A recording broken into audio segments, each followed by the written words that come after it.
coming straight from the cockpit. It's another episode of Lunatic Fringe with the fucking pilot.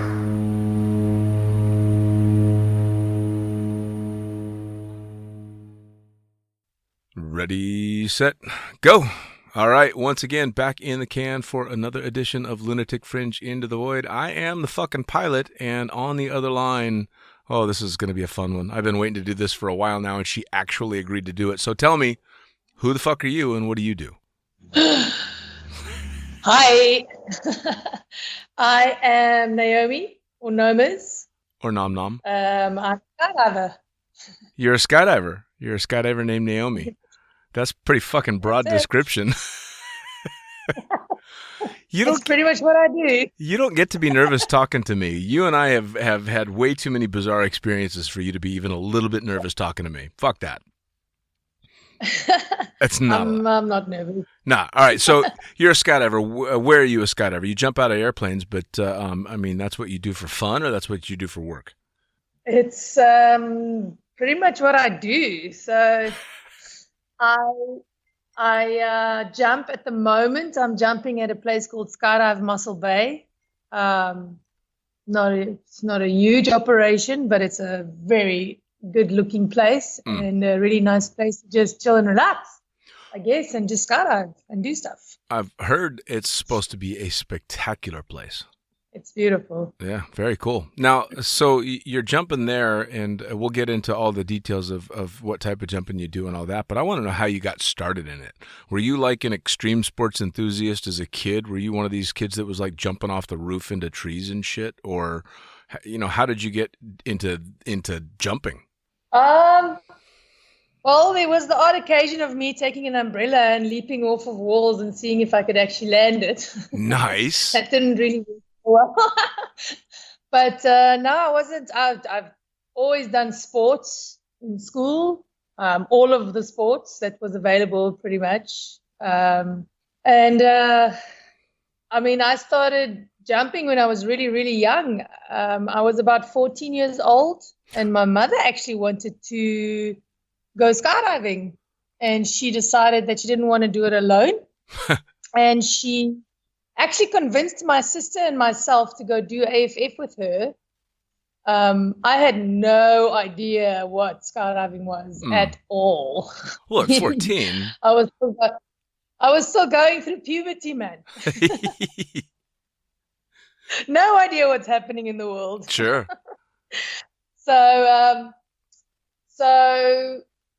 the legal age in South Africa was 16.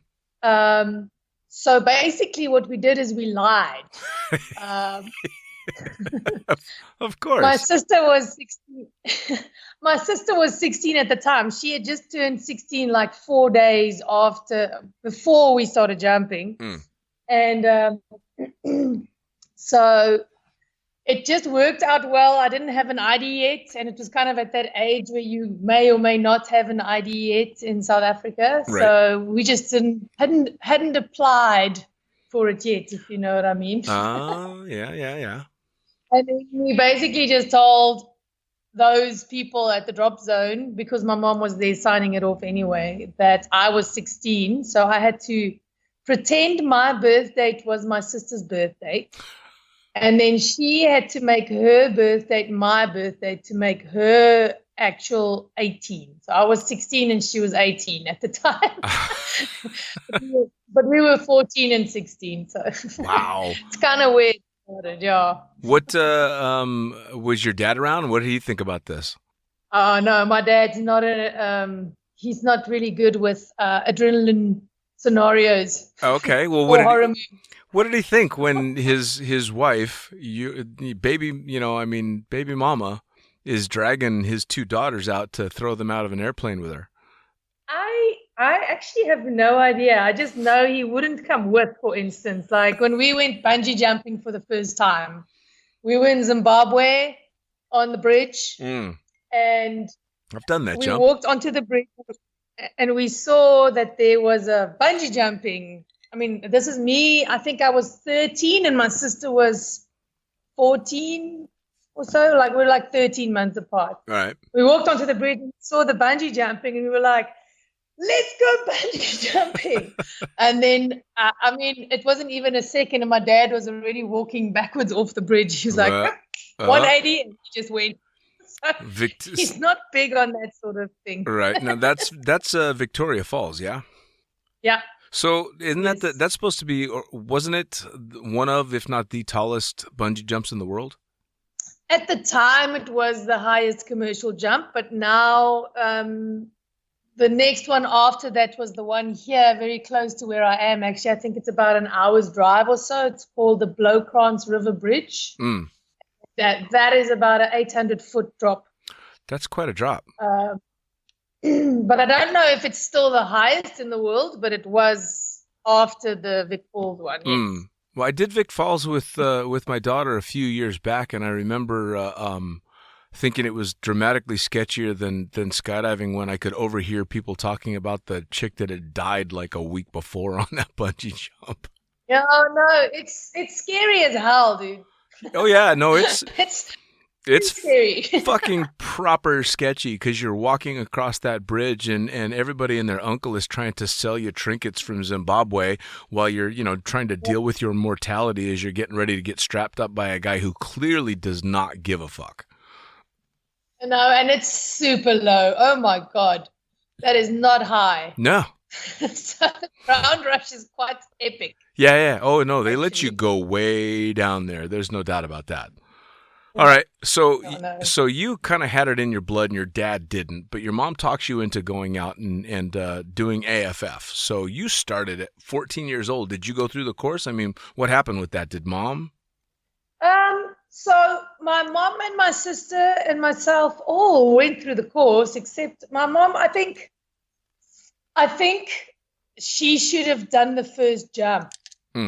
Because she actually let my sister and myself go first, and I think that might have affected her a little bit because we had no background in skydiving. Right. It's like it was a complete first. It wasn't anything that we've ever been around. Right. So I think she just got a little bit nervous after she let my sister and myself go first. But then she finally made it. She made it through the course. But I think later on, she just kind of it frizzled out for her a little bit. But she still loves jumping to this day, though. She goes on as many tandems as she possibly can. So. Well, that's cool. That's cool. Now, how about your sister? Did she keep going at it? She stopped for a little while and then did a recurrency. And then I think my mom and my sister both, I think, have about 30 jumps, I think, on their names. But this is back in 1994. Right. Well, you definitely were the one that embraced it. I mean, how many jumps are you up to now? I've got about 8,500 jumps. Oh, only 8,500? Oh, fuck. I thought you were a pro. I'm just talking to a rookie. For the time in the sport, I mean, it's probably not the biggest number, but I definitely had the bulk of it nearer the end.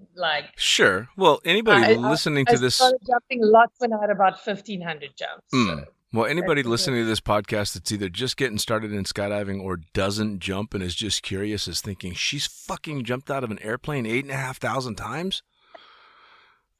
Oh, stop you. No, it's pretty, come on. I mean, if you think about it, in the real world, that's just insanity. People think we're fucking nuts, and you're nuts by 8 times 8,500. It's crazy, which is wonderful. Yeah. So you... It is a good number. Yeah. So were you hooked from the beginning? Did you know that was it? Yes. In the short version of it, but jump number 1 was a complete complete override of what the hell is happening right now. All right. But what actually got me was jump number 2. That was the one that actually just took me into by the end of that day on jump number 2, I was already counting down the years that I was allowed to be an AFF instructor, work in the sport and all that stuff, because the legal AFF age would be 21 in South Africa. Of course, I didn't make it. Sure. I became an AFF instructor way later, but I was counting down the years. I wasn't even allowed to work legally to make money. So I was just packing like Sure. a crazy person. Sure. I packed for 13 years for money. Damn.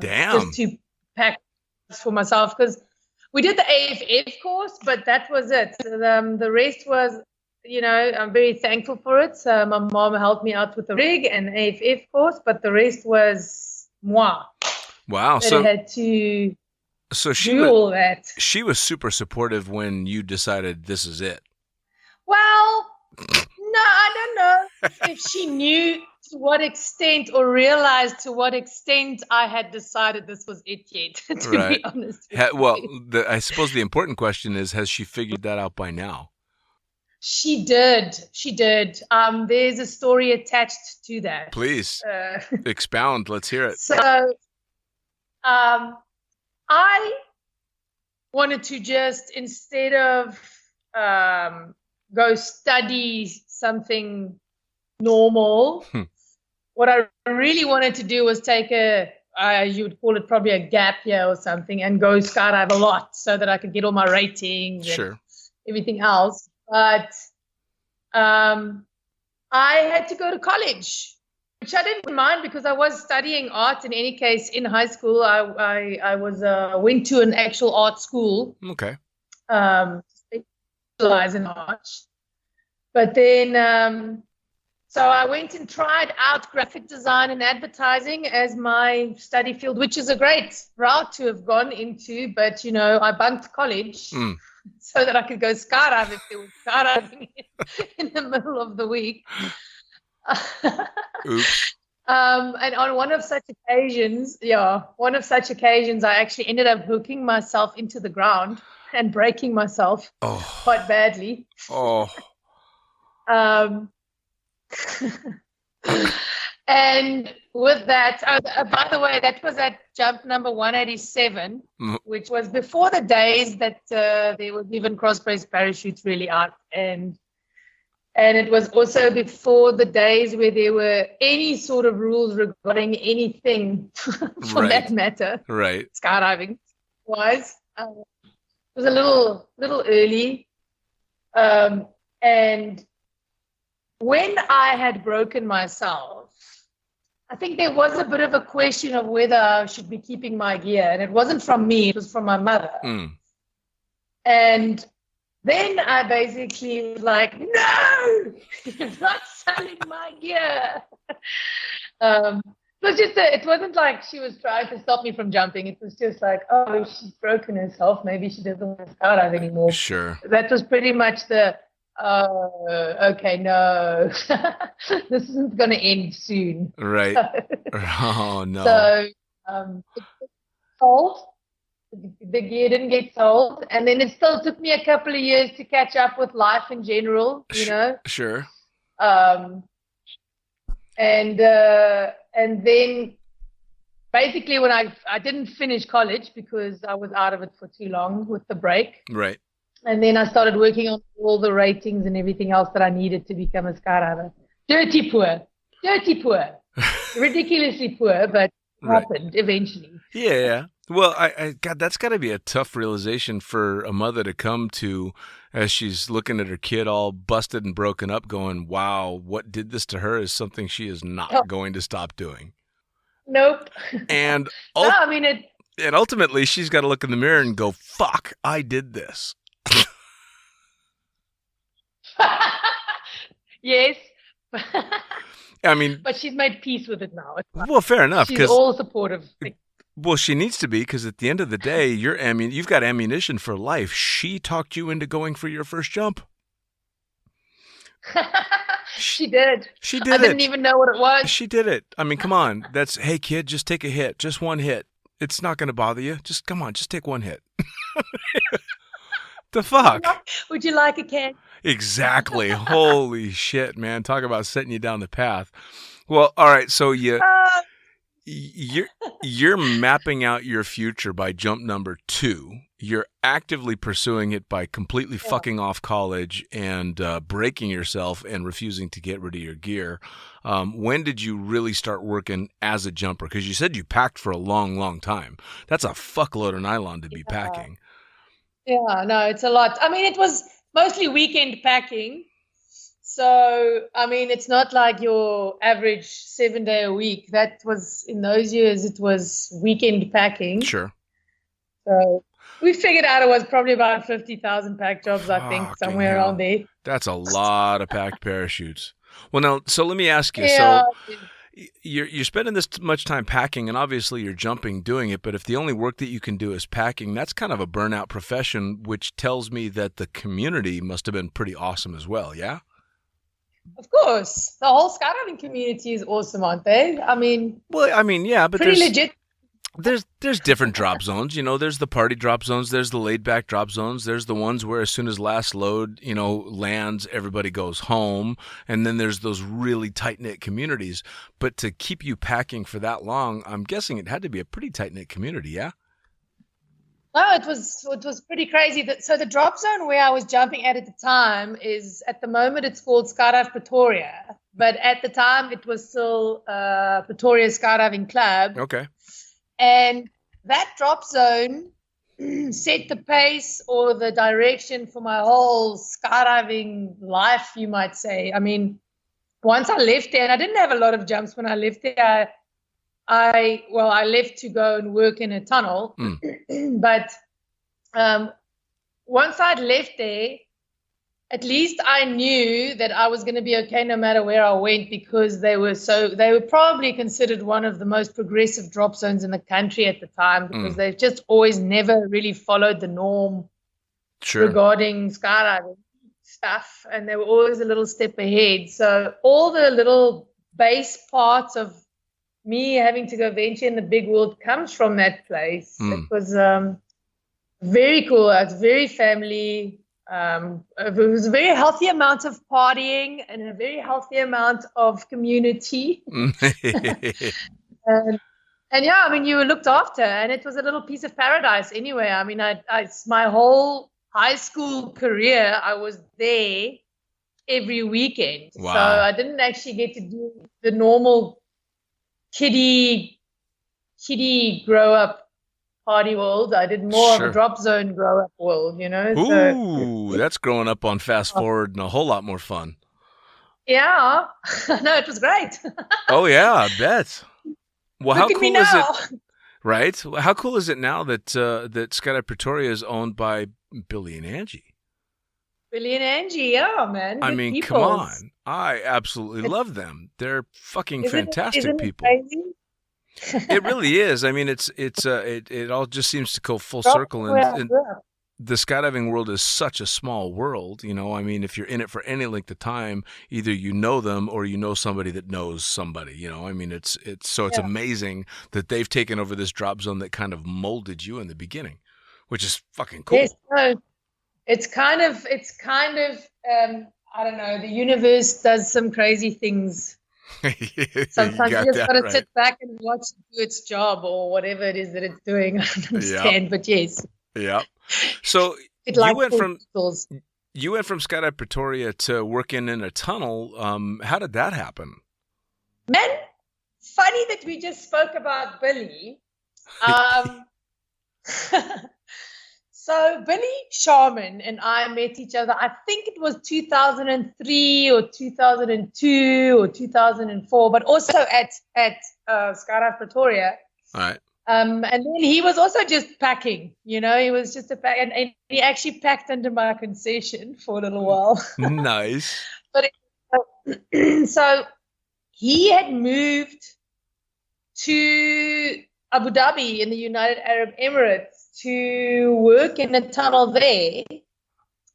I think he might have gone in 2007 or 8 maybe to this tunnel. Okay. And obviously, being the United Arab Emirates, there's an actual need for female instructors. Sure.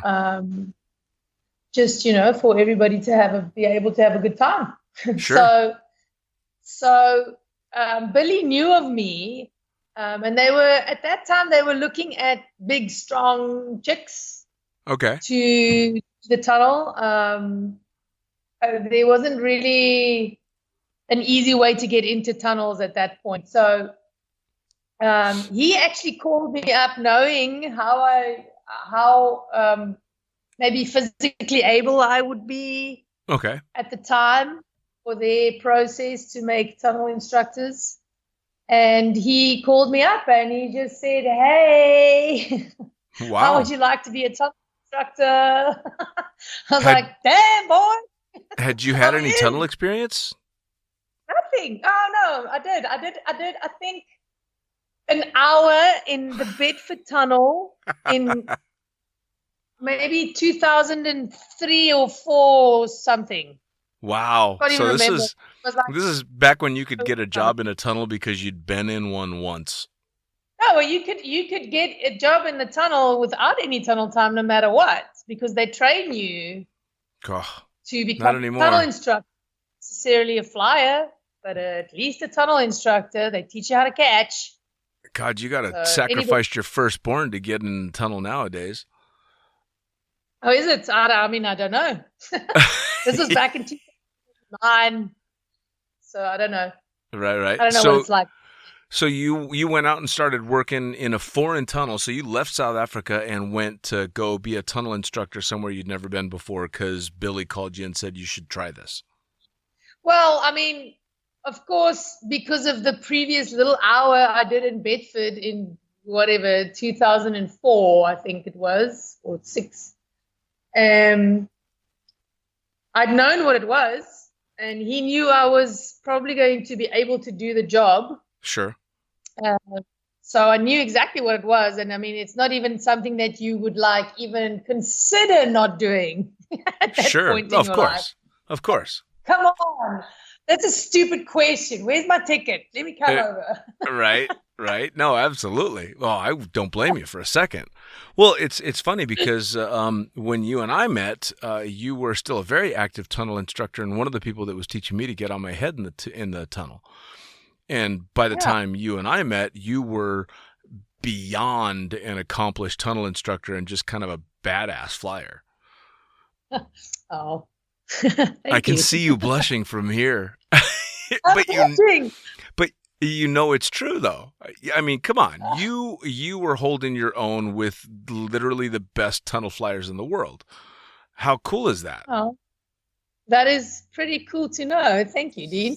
Well, of course. Well, anybody that can get my ass stable on my head, the only few other people that have been able to do that are of the quality of Mr. Rob Jones. I mean, come on. Mm-hmm. You know, how Shout do you out to Rob. Yeah, shout out to Rob. I mean, how the hell do you beat that? So you, I mean, you ended up clearly spending a shitload of time in the tunnel. So you must have loved that as well. I did spend a lot of time. I was very, very privileged in my progress in the tunnel world. There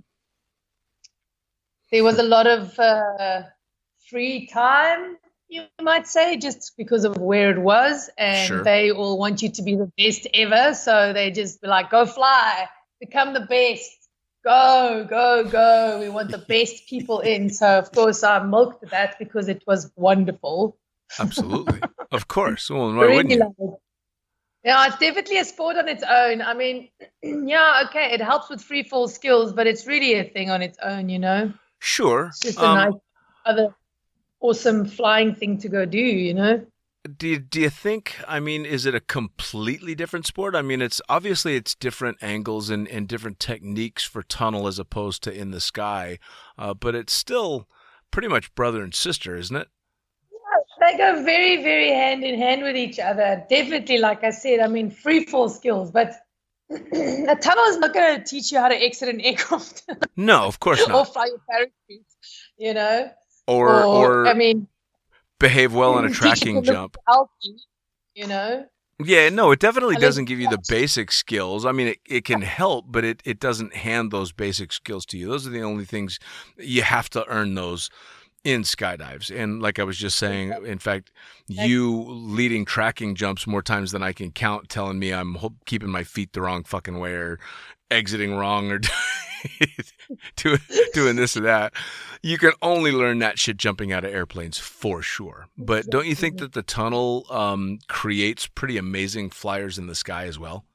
I mean, of course, it does absolutely create better flights. That's what I said. Like your free fall skills are going to go through the roof. Yeah. And it's awesome. And it makes your whole thought process change also because you're so situationally aware when you're in the sky because of how comfortable you are in it. So it actually does help progress the skydiving learning part when it comes to the actual free fall bits. But like maybe canopy stuff, not so much. And the exits you'll have to do a bunch of time work.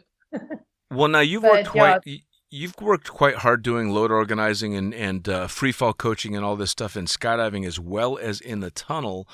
Which do you think is easier to teach people in? Which environment is easier? Oh, so there's a question that I've actually been thinking about quite a bit.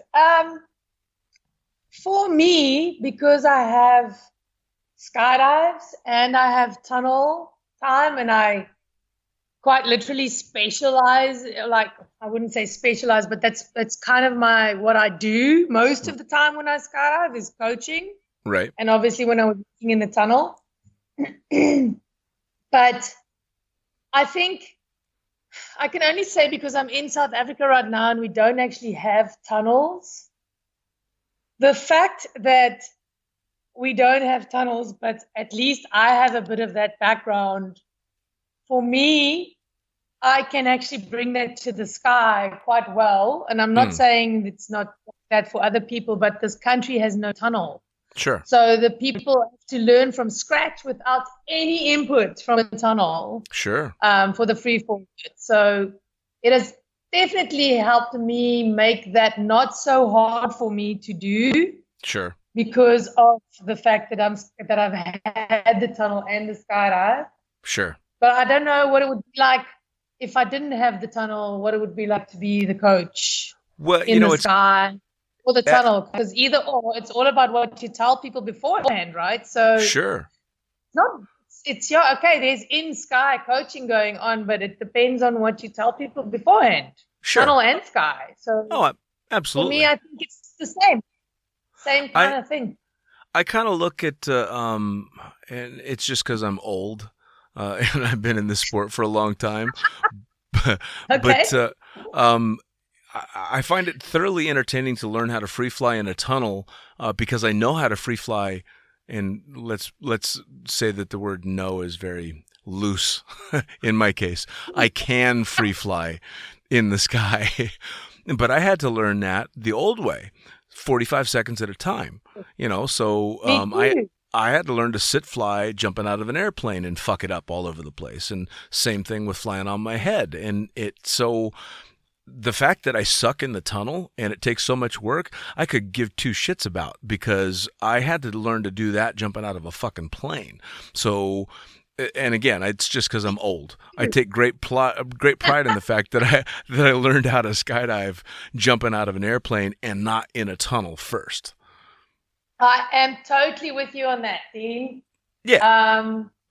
I think I had 1,500 jumps before the tunnel thing started for me. Yeah.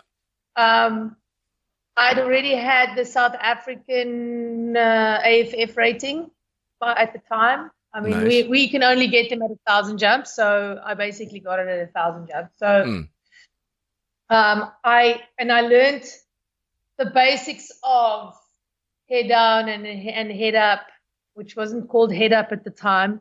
Right. It was just sit flying. Yes. And, I did all this. I did 1,500 skydives without any input from a tunnel. Right.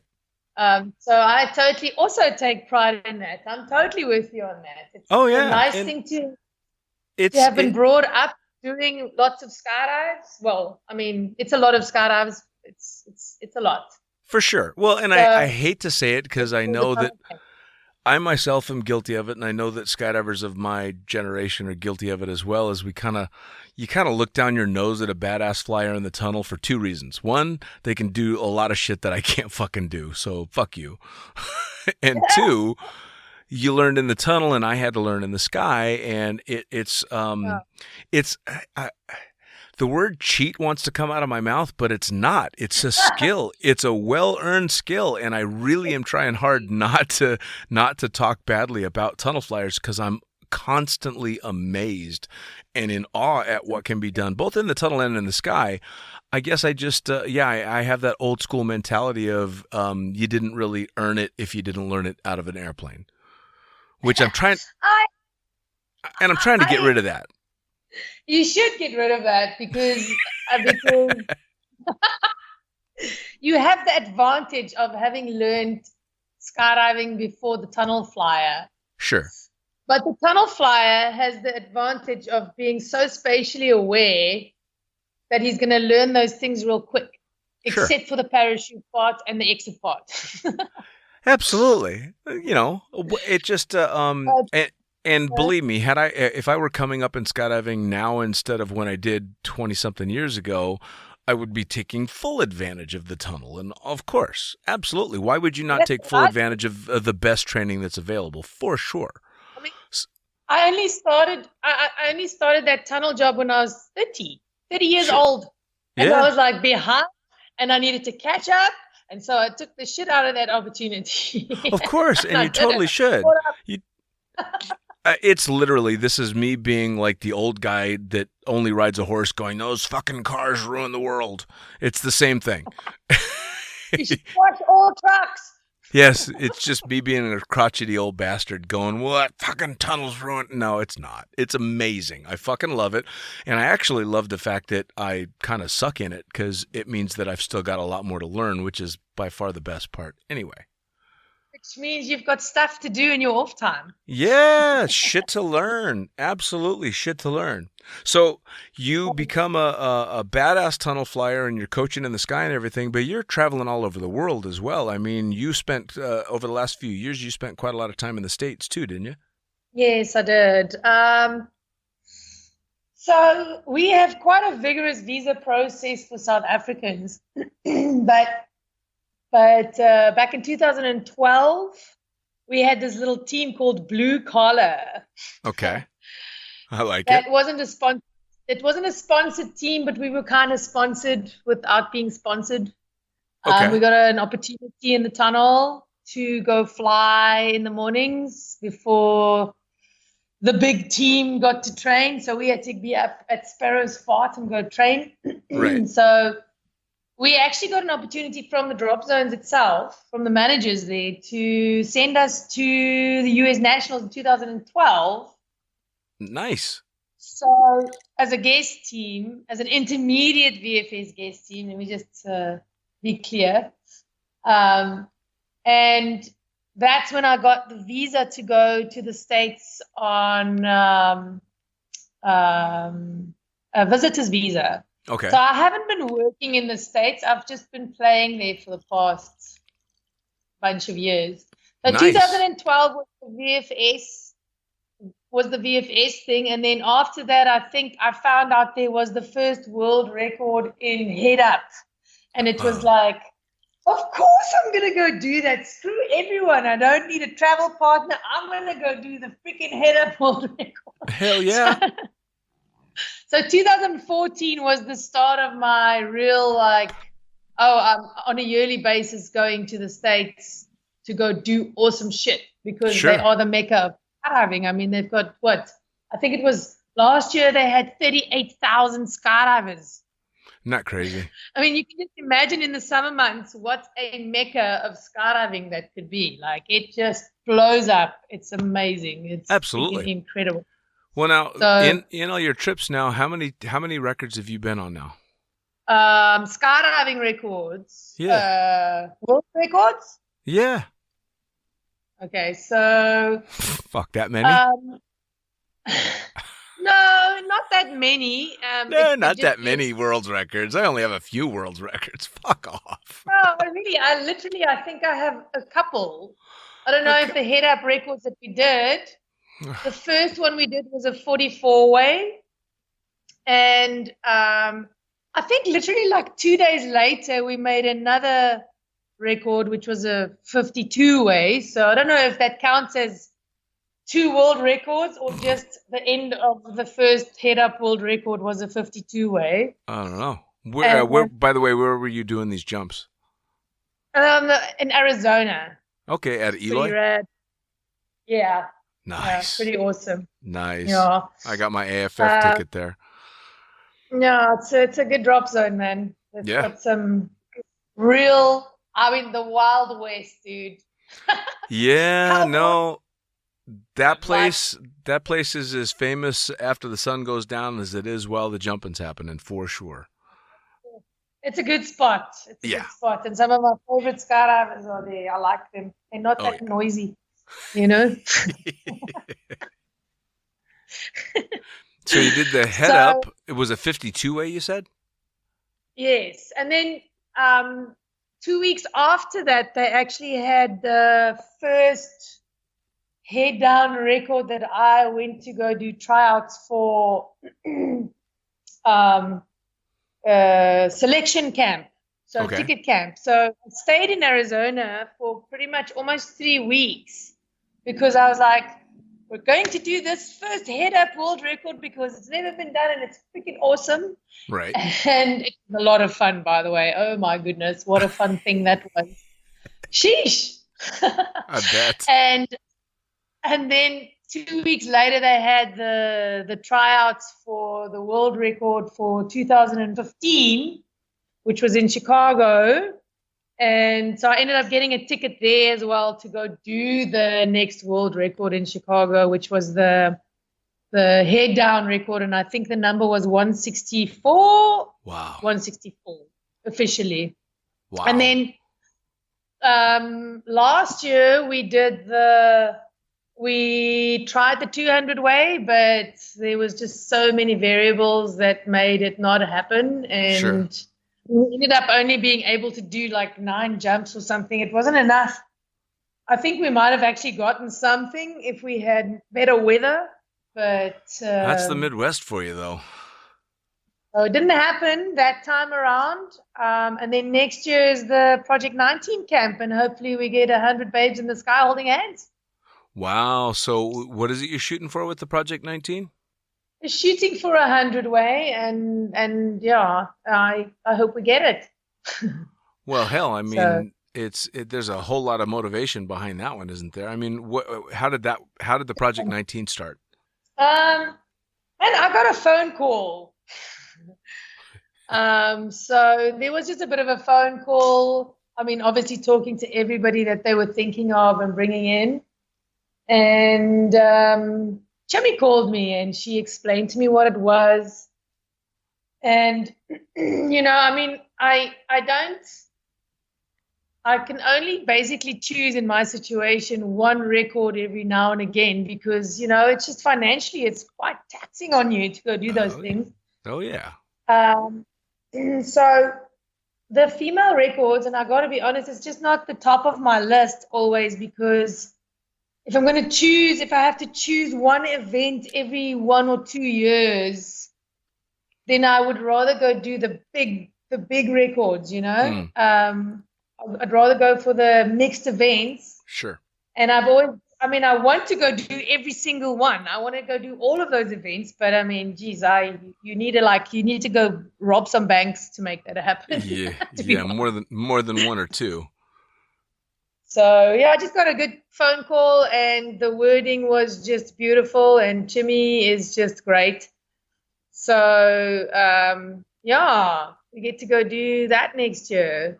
It was just great. It's what do you want to call it? I mean, I'm Afrikaans, so just excuse if I use the wrong word. Commemoration? Yeah, that works. For women's vote to right. Women's right to vote. Sorry, the right to vote. Yeah. Gotta cut that. That's okay. I can translate. I speak nom nom, so it's okay. Nom nom. I learned how to speak nom nom in Bali. Yes, we did. Oh my God! All right, so you and I were working together at the time, and we both were going through some shit. I forget I don't remember exactly what it was, but I believe it was like right after Diego, my 18-year-old dog, had just passed away. So I was having a horrible time of it. I don't remember why you needed to get away, but you needed to get away as well. And I think we were sitting over a glass of red wine or something, and one of us is like, "We should just fuck off to Ireland somewhere." How did we end up coming up with that? Wasn't that it? That was basically it. And then I yeah. mean, I was making smart life choices at the time. That's what was going on. Was that it? Was that it? Considering life and things and stuff. I, if I'm not mistaken, I remember that at least for me, part of my major motivation was that they had an island specifically dedicated to how would you want to say it? Milkshake kind of entertainment. Milkshakes, yes, healthy milkshakes. Fruit milkshake. Yes, made out of fruits and not dairy kind. Yeah, not the dairy kind. Yeah, I think actually didn't they use something like I think it was mushrooms to thicken it up. Fungi. Yeah. You drink those milkshakes, you become a fungi. You become a fungi. Yeah. So we had 2 thoroughly entertaining days on Gili Tea, Gili Tarawanga, just off of Bali, and that's where I learned to speak Nom Nom. It was pretty awesome. Sunburnt like a freaking. I looked like a crab when I left that place. Oh, it was one of the best breaks because, I mean, let's face it, even as badass as skydiving and as badass as the community are, sometimes you just need to step away from airplanes and shit like that every once in a while. And that place, I remember when we got on that island and the boat moored and we hopped off, and our ride to our hotel was a donkey cart. I still have the video of us clip-clopping along in this fucking donkey cart, just looking around, not really knowing how to react, but grinning ear to ear going, this is the weirdest fucking thing I've ever seen. And anybody listening that's ever been to Gili Tea knows exactly what we're talking about. That place was just... And then they take you to this luxurious island villa with your own pool and... Oh, I know it. Because you had your room on one side of the pool, my room was on the other side of the pool, and you're just surrounded by greenery and flowers and everything, and then a lot of fungus-laced milkshakes. They were... Yeah. They were great. Oh, no, it was fantastic. Remember the bicycles? Yes. We had to have bicycles. Yeah, you had to have bicycles to get around, and then... The island is only like, what, a 5-kilometer radius. It's not even it's worth teeny. a bicycle, to be honest. No, it's teeny. Well, and the bicycles were very quickly unrideable. Exactly. I think we surrounded the island. Maybe we made the radius like a 6K radius because we swam around the island one day, I remember. Yeah, actually, I don't think it was swimming. We were more dragging ourselves out of the coral because we swam into an area where you should not be walking because it was all real jagged coral, and we had to crawl out of the water. I remember that vividly. Oh, I also remember... I remember from that going back to work more refreshed and more ready to skydive and fly planes than I have been in so long. It was a fun trip for sure. Oh, absolutely. Yeah. Well, it led to myself and of course, Junior and Pat and Siobhan and everybody. We have a couple of places on that island.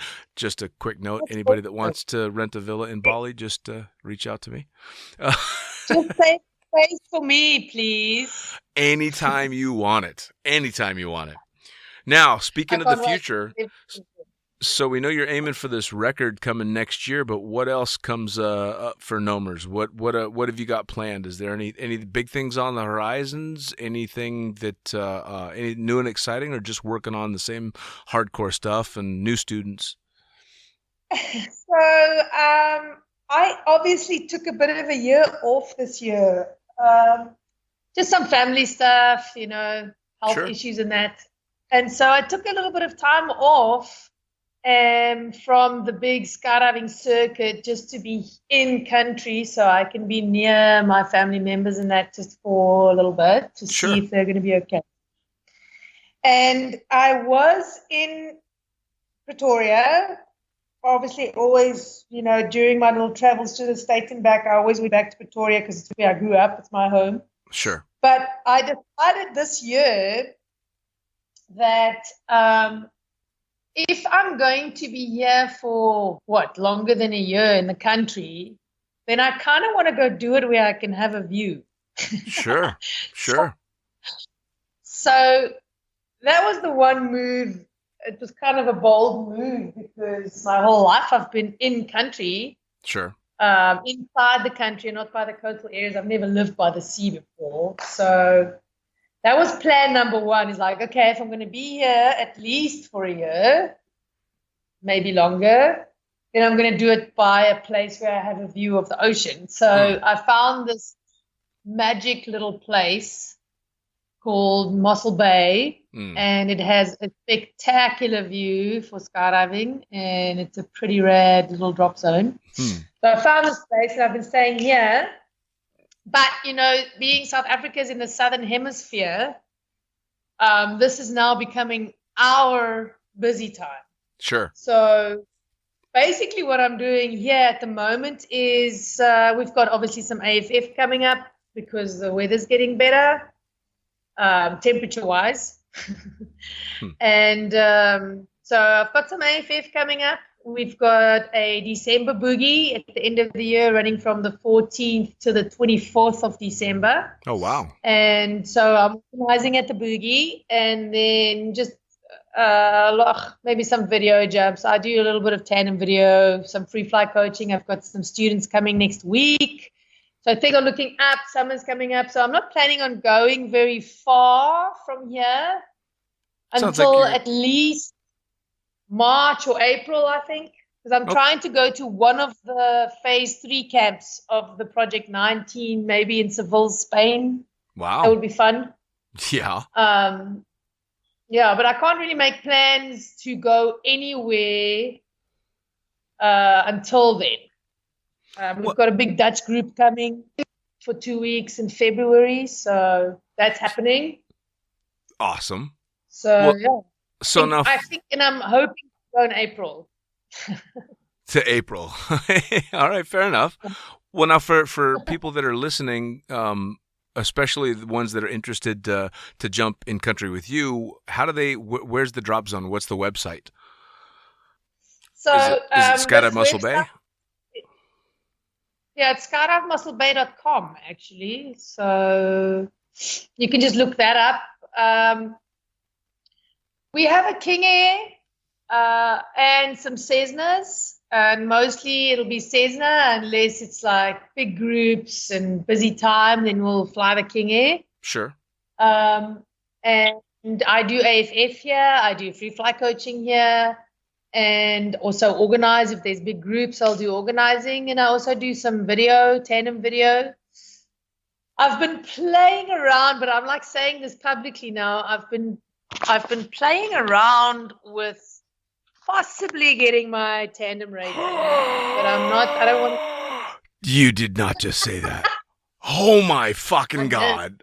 Oh my God. I never in my life never thought I'd hear you make say a big scene, I'm not going to do it anymore. Oh, okay? You had to know that was going to be my reaction. Oh. I know. I'll come. Because I'm still kind of like, I'm playing around with the idea, but I still don't know if I'm ready for it. I will make you a deal. I'll make you a deal right here and now. I'll say it on the podcast. And I've said before that this would never happen again. If you get your tandem rating, I will come right on the front. And you will? You come all the way here to come visit me to come right on the front? I will come to Pretoria to come right on the front. And I swore I would never in my fucking life do another tandem from the front. Ever. Just remember this. I thank you very much, but it won't be in Pretoria. It'll be by the coastal town of Mossel Bay where the sun is shining and the waves breaking, and it's like heaven. All right. That as well. Just as long as you realize I will be more terrified than any tandem student you have ever seen or will ever take. Really? Yeah. You've jumped with me a lot. But I've been a tandem master for 20-something years. I know how fucking horrible these things can get. Yeah, but Dean, if you can arch and I can arch, it's going to be fine. Yeah. Well, all right. Yes. No. Goodbye. I'm going to stick to it. I absolutely will stick to it 100%. If you get your tandem rating, I will absolutely come right up front. Okay, I'm going to let you know when I start. It probably, like, I'm still, like I said, playing around with the idea because I really have to prepare myself mentally for this thing. Like, Just do it. I might. I've got a thing with strange people attached to my body, man. You'll get over it. You'll get over it. For me, I don't like weird smelling people attached to me. I can't. I have such a good sense of smell that I smell things 50 meters away, and I promise you, clean people are fine, but most of them are not clean. Tiger balm on your upper lip. It works. All right, I'm to get these tips from you people. Yeah, a little bit of Tiger balm on your upper lip, you can survive almost anything. I promise you. So okay, cool. Now for people in next year, and it'll be if it happens, it'll be in the beginning of next year that I hopefully would start. If it happens. All right. Okay, well, so please don't. If it happens, down is one of those things I said and then didn't do. If it happens, I expect that I'll be told when I need to arrive to ride up front. Now, all right, cool. I just got a 3-bedroom apartment down here, so oh, cool. You're good. You can come and stay in the bottom apartment, and awesome. You'll be fine. You just awesome. have to pay for the ticket. I'll pay for the ticket, and I'll bring a bunch of bottles of red wine when I come. Yep. It's a done deal. So there's enough space in the house. Yeah.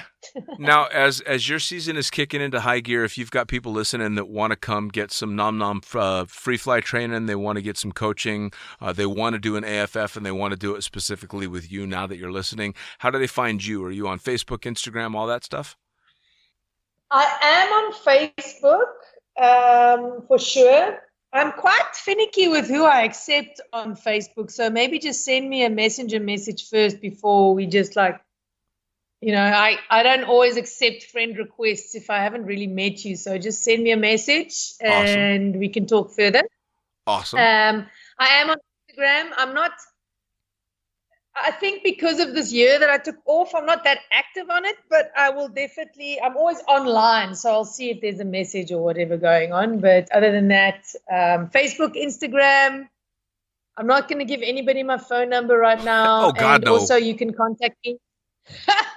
Contact me on the Start of Mossel Bay Facebook group even. I'd say that's probably the best way to do it. Is if we can I'll give you communications, and then from there we can take it. Awesome. Yeah, if you want to get a hold of Nom, I think on the Skydive Mossel Bay website would be the best way to do it, for sure. Yeah. Easy as. For sure. Nomers. I'm an admin in the Facebook group, so you can actually give me a shout out straight there on the actual Facebook Mossel Bay or on my own messenger, and then from there we can do the friend requests and do the formalities and all that. But yeah, for sure. Those are my contact.